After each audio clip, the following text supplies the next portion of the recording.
Do you know that feeling right after you post something online, or right after you tell a joke in a group? That tiny, itchy silence where you're waiting for the like or the laugh? That's not just socializing. That's a hit. You are looking for a hit of dopamine to prove you actually exist.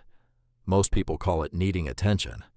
Let's call it what it actually is: emotional poverty. You are walking around with an empty cup, begging strangers and friends to fill it up, giving them total control over how you feel about yourself. While everyone else is living their lives, you are performing yours. And the tragedy? You're a slave to an audience that isn't even paying attention. You don't have a self-image. You have a mirror image. If people praise you, you're a good. If they ignore you, you're a ghost. You have no internal floor. When you crave validation, you are essentially saying, I am incompetent at judging my own worth, so I'll let you do it for me. Think about the person you know who is truly confident. They don't do loud talk. They don't overshare. They don't perform their trauma for sympathy. Why? Because they are full. You, on the other hand, are leaking. You use your achievements, your looks, or even your problems as bait to hook people's eyes. That is because you have a leaky bucket. You can get 1,000 compliments today, and by tomorrow morning, you'll be starving again, like you are constantly performing.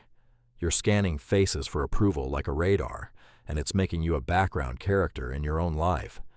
You've become a mirror, only reflecting what you think others want to see, until you've forgotten what your own face looks like. Why do you do this?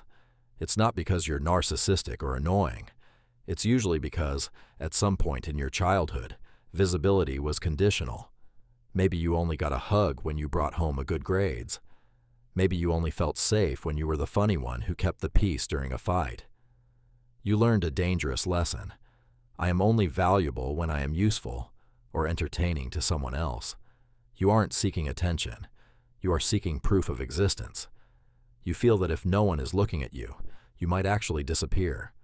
You engage in social acrobatics, oversharing, dramatizing your problems, or being the perpetual helper, just to stay on the radar. Look at the people you admire most. Are they the ones loudest in the room? Usually no. The most powerful person in any room is the one who doesn't need anything from it. The validation addict is a slave to the audience. If the audience frowns, the addict's day is ruined. The self-validated individual is the master. They are there to contribute, not to extract.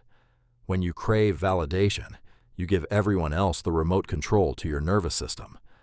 You are literally handing out Save My Life buttons to strangers and hoping they press them. That isn't a way to live. It's a psychological prison sentence. Your need for validation makes you boring. When you try to be what everyone wants, you lose your edges. You become a blurred, beige version of a human being. You don't say what you think. You say what will get the best reaction. You don't wear what you like. You wear what will be noticed. You've traded your soul for a brand. And the worst part? People can smell the desperation. It's like a cheap perfume. It pushes away the very people you want to impress. High-value people are repelled by the pick-me energy. The cure for validation addiction isn't self-love posters. It's self-containment. Now, in the next 24 hours, do not post a single thing about your life. If something great happens, keep it. If something bad happens, sit with it. Experience your life without exporting it to an audience. Feel the power of a secret. In your next conversation, don't try to win. If someone tells a story, don't try to top it. Just listen and say, "That's interesting." Don't take the spotlight. Feel the itch to be noticed, and let it burn. Look in the mirror tonight, not at your clothes, but at your eyes. Ask yourself, who am I when no one is watching? If the answer is nothing, you have work to do. Why?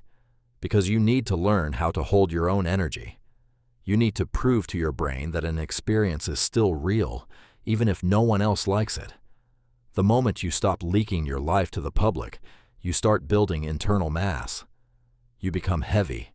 You become solid. You stop being a leaf blown by the wind of other people's opinions. Stop asking for permission to exist. Just exist. It's the most rebellious thing you can do.